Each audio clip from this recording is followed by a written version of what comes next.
futebol que me escolheu. Não sonhava em ser jogadora de futebol. Eu dominava a bola e não ela que me dominava.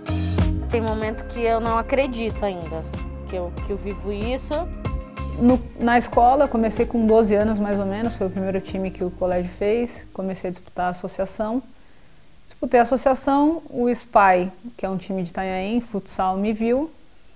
Me chamou para disputar a federação, disputei contra o São Paulo. Me destaquei, o São Paulo me convidou para que eu fizesse um teste no campo. Mas tive alguns empecilhos, inclusive meu pai era um cara super preconceituoso logo no começo, não aceitou muito bem, então tive uma certa dificuldade nessa trajetória. Mas em contrapartida, a minha mãe e meu irmão, principalmente, sempre me apoiaram, me levaram para os clubes. Em 96, eu assisti a alguns jogos da seleção brasileira na Olimpíada em Atlanta. E aí foi onde eu entendi que sim, existia futebol feminino.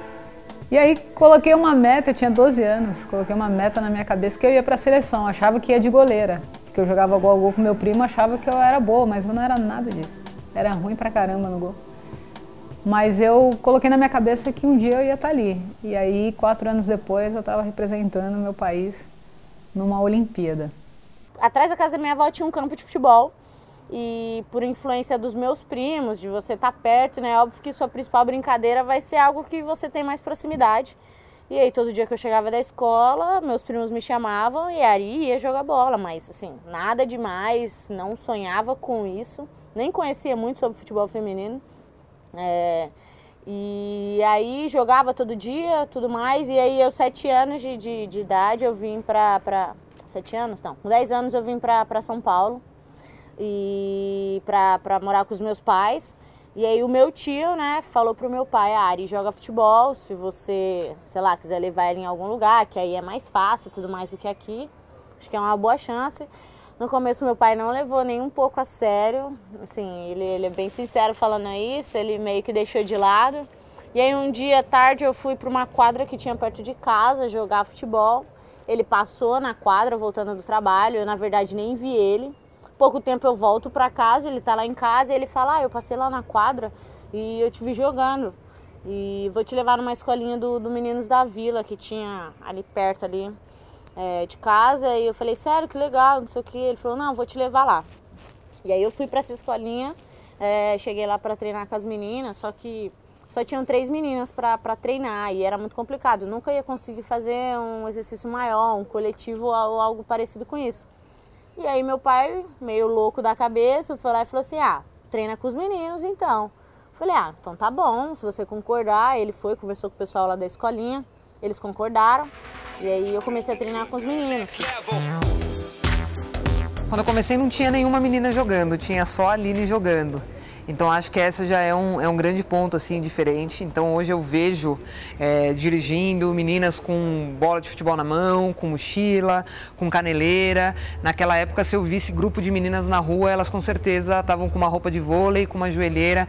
Então o futebol não era algo ali que você pensava para meninas. Então acho que isso hoje já mudou muito. Eu não via mulher jogando na televisão quando eu comecei a jogar. Hoje você tem, né, os jogos sendo transmitidos, essas meninas sonhando e querendo estar ali.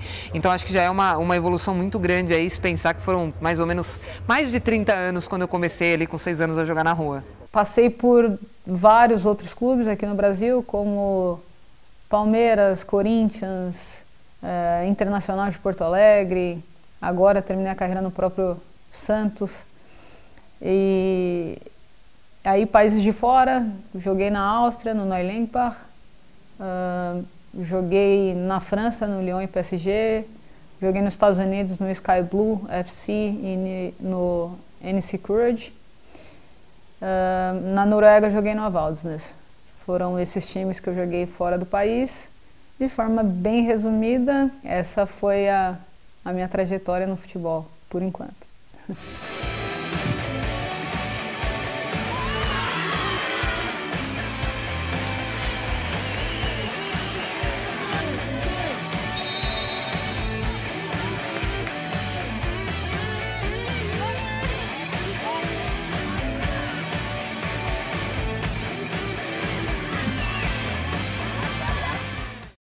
fui pro Centro Olímpico, aí no ano seguinte eles criaram o Sub-13, aí eu passei por todas as categorias de base, Sub-13, Sub-15, Sub-17, aí acho que em março do meu último ano de 17 eles me subiram pro profissional, passei pelo profissional do Centro Olímpico, depois o Jonas, que era o treinador, foi pro esporte no ano seguinte, e aí ele me convidou para ir pro esporte, e fiquei no esporte em 2017, 2018, e agora eu tô aqui no São Paulo. É Ari que vai pra bola, vai mandar a bola lá dentro da grande área. Olha o São Paulo buscando o gol de empate, bola colocada na marca penal de cabeça! Gol! Eu tive vários desafios na minha carreira. Alto rendimento é muito difícil, né? As pessoas, não sei se elas falam sério ou se elas brincam, falando, você faz o que você gosta, mas nem sempre é fácil, né? Na verdade, a gente abdica de muitas coisas. O primeiro desafio é o treinamento, é um treinamento diferente, é forte. Tem treinamentos que você tem vontade de sair vomitando, enxerga tudo preto, se desafia o tempo inteiro. Tem a pressão própria, tem a pressão do treinador, tem a pressão da diretoria, da companheira, do presidente, da instituição, dos torcedores. Então, assim, é muita pressão. E aí o tempo todo a gente está se desafiando. Tem as outras coisas também, né? Abdicar de ficar perto da família. Enquanto todo mundo passeia, você treina. Enquanto todo mundo tem feriado, você joga. Tá? Você é parte do espetáculo. Então, assim, é uma vida muito difícil e desafiante. Então, os desafios eles são diários na carreira de atleta. E claro que eu, principalmente, tive momentos muito difíceis, não só dentro do futebol, mas fora do futebol, quando eu perdi meu pai e perdi meu noivo no mesmo ano. Foi uma superação enorme para continuar jogando e confesso que continuei porque eu me senti exemplo para muita gente me mandou mensagem e eu não tinha dimensão do quanto eu era querida. E aí descobri que a minha missão era sim jogar e levar essa mensagem de força, de superação para outras pessoas que talvez estivessem passando a mesma coisa que eu passei e não conseguiam expressar ou criar algum tipo de força. E confesso que óbvio que ainda é difícil, mas hoje eu me sinto muito mais preparada para tudo que eu vou fazer, eu faço tudo com muito mais intensidade. Eu acho que a gente sempre, embora tenha sido perdas, a gente sempre aprende com os momentos e eu posso dizer que eu aprendi muito. Fabiano with the ball in towards Cristian, who now does pick up possession. Cristian again trying to loop it over the top. Almost fell here, and it's the opening goal. Hosanna for Brazil. The breakthrough that Brazil have been wanting has finally arrived.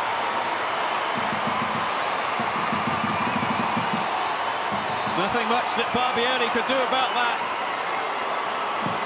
And a fine finish. Em 2013, se eu não me engano, era a primeira convocação da história da seleção feminina sub-15. E aí eu fui convocada, assim, tava super feliz, né? Primeiro porque era um marco para a modalidade, primeira convocação da história da categoria. E aí, infelizmente, a gente viajava na segunda e numa quinta-feira, num treino antes do Centro Olímpico, eu acabei quebrando o braço.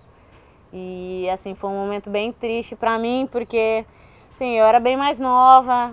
Acho que hoje, se isso acontecesse, eu daria um pouquinho mais de tranquilidade para tratar sobre isso. Mas foi um momento em que eu falei para os meus pais que eu não queria mais jogar futebol, que acho que ali já estava mostrando de que as coisas não iam dar certo. E foi um momento que me baqueou assim bastante, mas foi triste ver minhas amigas, principalmente indo para a convocação, porque tinham sido várias meninas lá do Centro Olímpico convocadas. E depois elas pegando o Sul-Americano, Mundial, e aí eu falava, pô, eu poderia estar ali, infelizmente eu quebrei o braço. Mas acho que naquele momento eu consegui ali me apegar à minha família. O pessoal também da comissão do Centro Olímpico também foi assim, super bacana comigo, me abraçou, me mostrou que as coisas não estavam tudo errado, que eu tinha um futuro. Em seguida, depois voltei à seleção, graças a Deus. Mas acho que foi um momento em que a Ari realmente duvidou do que ela poderia fazer e de que o sonho acho que não era aquilo para ela. Mas graças a Deus eu me levantei e eu continuei minha carreira. Mas foi um momento bem complicado para mim. Talvez a maior dificuldade que eu veja hoje é a questão do engajamento de patrocinadores, porque eu acho que os grandes avanços que a gente teve, principalmente nesse ano, pensando em Copa do Mundo, é porque você tem investidores ali, você tem patrocinadores que conseguem dar uma entrega melhor. Acho que uma dificuldade ainda é, sim, a questão de um machismo que a gente tem, de um preconceito, ainda com relação à mulher no futebol, que está mudando, melhorou muito, mas eu acho que isso ainda atrapalha um pouco no desenvolvimento. Eu, sinceramente, achei que não ia regredir, mas regredimos. Teve até um momento onde as meninas que tinham cabelo curto foram proibidas de jogar o Paulistana. Então, assim, foi uma regressão muito grande, é um fator que não deveria, não poderia, contou, né, como eu falei, das meninas que tinham cabelo curto. Então, ao invés de ter um desenvolvimento, uma ascensão, teve uma regressão. A gente é o país do futebol, mas a gente pensa esse futebol diferente para homens e para as mulheres. Então acho que a gente tem que entender o país do futebol mais para os dois gêneros. Então os clubes de futebol entenderem que não é que o futebol feminino é outra modalidade. O futebol feminino é mais uma categoria, é dentro do clube, como o sub-11 masculino, o sub-13. Então acho que isso é uma chave aí que a gente precisa virar, mas porque às vezes tem a ver com essa situação da sociedade, de machismo, de pensar que a mulher pode fazer isso, não pode fazer aquilo. Então, para um clube ter um time de futebol, uma categoria, precisa de um campo, precisa de uma bola, precisa de um técnico, de uma técnica. Então, para as mulheres é a mesma coisa, você não precisa fazer nada diferente. Então, acho que as pessoas precisam entender que ter futebol feminino é ter só mais uma categoria. Você precisa fazer as mesmas coisas. E se tem uma coisa que o Brasil sabe fazer é futebol. Cristiane looking for a hat-trick. Oh, has it crossed the line? It has! It's a hat-trick! Underside of the bar. Bit of the inside of the post, the technology said it crossed the line. Quando a gente fala de preconceito ou de desigualdade, eu acho que a gente sempre tem que pensar um pouco na história do Brasil. A gente tem uma história sociocultural com um machismo muito enraizado. Então, se a gente pensar em conquistas, a gente demorou muito tempo para votar. Enquanto os homens votavam, a gente não votava. Falo a gente, mulheres. A gente foi ter o futebol permitido por lei em 79, quando é um ano de anistia, quando a gente está falando de anistia política de um período ditatorial, sabe? Então, para você ver o grau que a gente estava elevando essa questão do futebol feminino na questão do preconceito mesmo. Quando chega ali na década de 70, no fim da década de 70, que o futebol feminino é permitido, o Brasil masculino já é tricampeão mundial. Então a gente tem um atraso assim, em relação a isso. Eles se desenvolveram muito antes da gente e a gente está correndo atrás do prejuízo, indo atrás de estrutura, de investimento, enfim, para dar toda essa questão. Então a gente tem uma cultura ainda muito machista, que pensa muito na divisão de homens e mulheres, o que mulher pode, o que é de homem, o que é de mulher, e a gente não tem só isso no futebol, desde pequenininho, essa brincadeira é para meninos, essa brincadeira é para meninas, para menina a gente dá a boneca, para o menino a gente dá a bola, a gente tem muito isso. Então a gente tem esse machismo muito presente, eu acho que não só no futebol, mas em toda a sociedade. No futebol talvez a gente perceba mais ou sinta essa diferença porque é o esporte paixão nacional. É o que o futebol é muito passional, né? Ele movimenta as pessoas por paixão, por amor. Quando a gente coloca uma camisa é muito mais do que só futebol. Não é só futebol, né? O futebol tem toda uma coisa bem maior ali que envolve ele. Então eu acho que talvez a gente perceba mais, mas fato que existe essa diferença. Eu acho que existe essa diferença quando a gente fala, o futebol feminino é feio, o futebol feminino não tem técnica, eu não gosto de futebol feminino, tem sempre essas frases e obviamente as frases, por que essa mulher tá jogando bola, por que não vai cuidar do marido, dos filhos, enfim, às vezes não é isso que ela quer, né? Ela só quer jogar bola. A minha é uma geração que não teve esse futebol de base. A gente chegou lá, mas com certeza chegou menos preparada do que poderia ter chegado. Poderia ter tido resultados melhores se tivesse tido esses processos bem cumpridos de desenvolvimento e formação na base. Hoje já é uma das coisas que muda, né? Naquela época você não tinha categoria de base. Hoje a gente tem, pelo menos na federação, uma categoria sub-17. Vai começar agora o festival, o terceiro ano do festival sub-14. Tem 267 meninas inscritas entre 12 e 14 anos.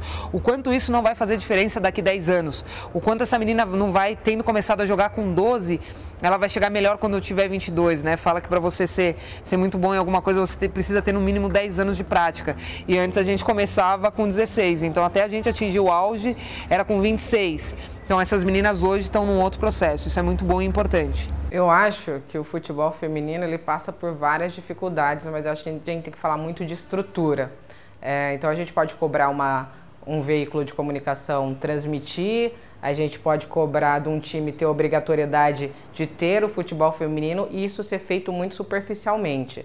O futebol feminino ele precisa de estrutura para se desenvolver. Então, o que adianta eu transmitir um jogo de 2 times que não tem estrutura, o jogo vai acabar sendo ruim e daí, em vez de eu dar visibilidade para essa modalidade, eu acabo meio que queimando ela. Então eu acho que falta pensar o futebol feminino como futebol, como esporte paixão nacional, indiferente do gênero, de ser feminino ou masculino. A estrutura tem que ser a mesma. Tem que ter equipe multidisciplinar, as meninas têm que ter, as mulheres, né, tem que ter condições de treinar, tem que ter um alojamento, tem que ter um bom salário, enfim, quando essa estrutura for dada, aí a gente vai chamar de futebol mesmo, como qualquer outro, só que praticado por mulheres. Essa obrigatoriedade e a Copa que, assim, acho que a Copa mostrou que tem gente que gosta do futebol feminino, que o futebol feminino é um produto que pode ser vendido, tem pessoas que vão comprar produtos do futebol feminino. Então acho que essas duas coisas fizeram com que hoje a modalidade talvez esteja num topo que nunca chegou, assim eu acredito que sim. Eu torço para que não seja apenas um êxtase pós-Copa recente e torço para que assim isso continue acontecendo. Acho que a chegada da Pia também hoje trouxe uma visibilidade maior para a nossa seleção e eu torço muito, como eu falei, eu torço muito para que as pessoas continuem vendo o futebol feminino como algo bacana, que continue passando na TV, que o investimento aumente, para que aí as pessoas começam a ver a modalidade como um produto cada vez mais consumível. Fiquei muito chateada, é óbvio, mas eu acho que é um pouquinho de pessoal mostrar que ia ter jogo. Primeiro do nosso clube, acho que talvez eles nessa semana, hoje eles, sim, São Paulo hoje mostra toda vez que a gente tem jogo, avisam e tudo mais, mas lá no comecinho, porque ainda estava no comecinho, eles demoravam um pouquinho ainda para passar os nossos jogos, que dia que ia ser. Então, querendo ou não, o torcedor não sabia, essa era a verdade, o torcedor não sabia que a gente não tinha jogo.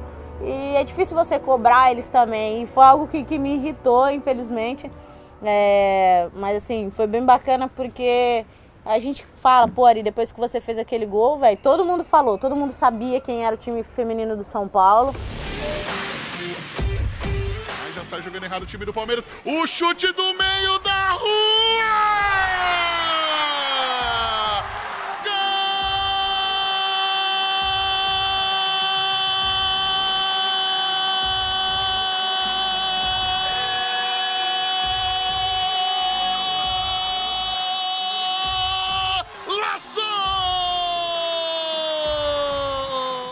O torcedor zoa porque o torcedor se vingou com o seu gol, os gols de cobertura que o masculino tomou. Então foi algo assim, bem bacana, porque aquilo trouxe uma visibilidade muito grande para o nosso time, principalmente, não só para a Ari, mas para o nosso time, para a modalidade também, que, pô, todos os lugares você via, olha o golaço que saiu no futebol feminino. Não era tipo, foi no jogo do São Paulo, era no futebol feminino. E eu achei isso super bacana. Mas eu acho que o clube mesmo aprendeu isso, o próprio São Paulo, o pessoal do marketing aprendeu que dava para olhar um pouquinho melhor pra gente. Hoje eles, assim, dos clubes que fazem, acho que é um dos melhores nessa questão de anunciar os jogos, de aproximar o torcedor com a gente. Então acho que nisso o clube evoluiu e foi super bacana o fato do gol, ser no clássico, né? Um gol bonitinho. Já sai jogando errado o time do Palmeiras, o chute do meio da rua! Tem que ter um consenso de que o principal público deles tem que ser o torcedor. Que sem torcedor não tem futebol. Esses times já têm um torcedor de futebol masculino, mas eles não conseguiram ainda formar o torcedor de futebol feminino. Então eles têm que primeiro comunicar, falar, ó, esse time vai jogar não sei aonde, está o horário, vem assistir, o ingresso é tanto. E aí um jogo 11 horas da manhã, um dia de semana é inviável para qualquer brasileiro médio. Um jogo de São Paulo e Palmeiras, às 2 da tarde em Vinhedo, num domingo, tendo um Palmeiras e São Paulo no Allianz Parque nesse mesmo domingo, é inviável para o torcedor. Primeiro que já é inviável ir para Vinhedo para o torcedor do Palmeiras. Segundo, tendo um jogo aqui em São Paulo. Não faz sentido. Então tem que priorizar e pensar no torcedor, e pensar como conquistar esse torcedor.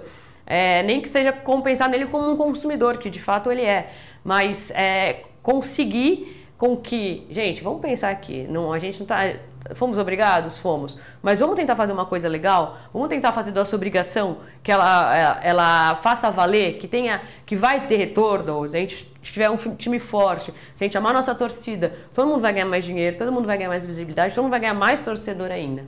Se um time tem a equipe feminina e a equipe masculina, elas estão atreladas ao mesmo escudo, eles defendem o mesmo time, né? Apesar de serem duas equipes de gêneros diferentes. Então eu acho que divulgar, sabe? Se você já tem muitos adeptos ao masculino, então, pô, vamos apresentar as meninas nesse cenário. Olha, agora a gente também tem um time de futebol feminino, vamos apoiar também, porque a pessoa, ela torce pelo time, não pela equipe de futebol ou pela equipe de basquete. Por exemplo, quem torce pro Corinthians e vai torcer pro Corinthians futebol de amputados, pro Corinthians futebol feminino, pro Corinthians futebol americano, pro Steamrollers, enfim, vai torcer para o Corinthians, ela tá torcendo para aquele time. A mesma coisa acontece São Paulo, Palmeiras, Santos, enfim, toda a gama que tem de equipes. Então eu acho que talvez uma estratégia de marketing das equipes assumirem as equipes femininas, os times femininos de futebol, sabe?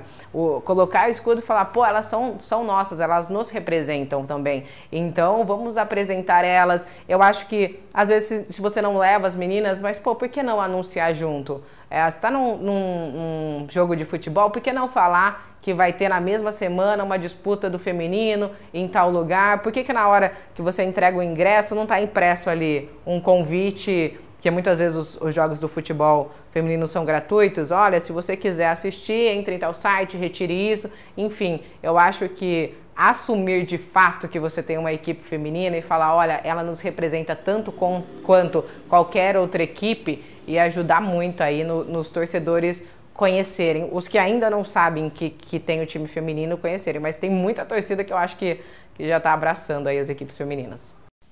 A mídia talvez seja uma das principais armas para que o futebol feminino evolua, né? Você divulgando, você demonstrando, a exigência até para as atletas ela vai se tornar maior, para as comissões ela vai se tornar maior. Então todo mundo, quando é visto, precisa fazer o melhor.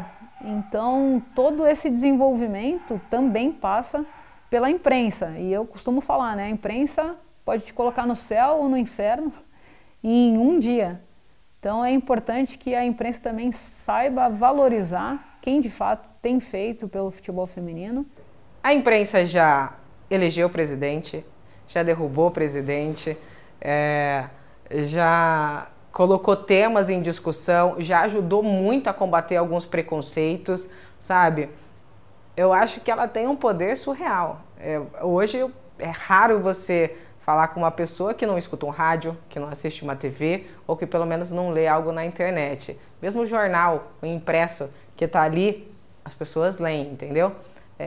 A imprensa está em todos os lugares, informando e desinformando. Basta ela entender o que ela quer fazer. Então eu acho que é fundamental o papel da mídia nesse trabalho de reeducar as pessoas em relação aos preconceitos que elas têm em relação ao futebol feminino, à prática de esportes, de alguns esportes pelas mulheres. Quando a mídia de fato colocar isso como uma proposta para ela, vai ficar muito mais fácil. Eu acho que como ela também tem essa questão de audiência e tal, ela tá indo gradativamente, mas já subiu muito.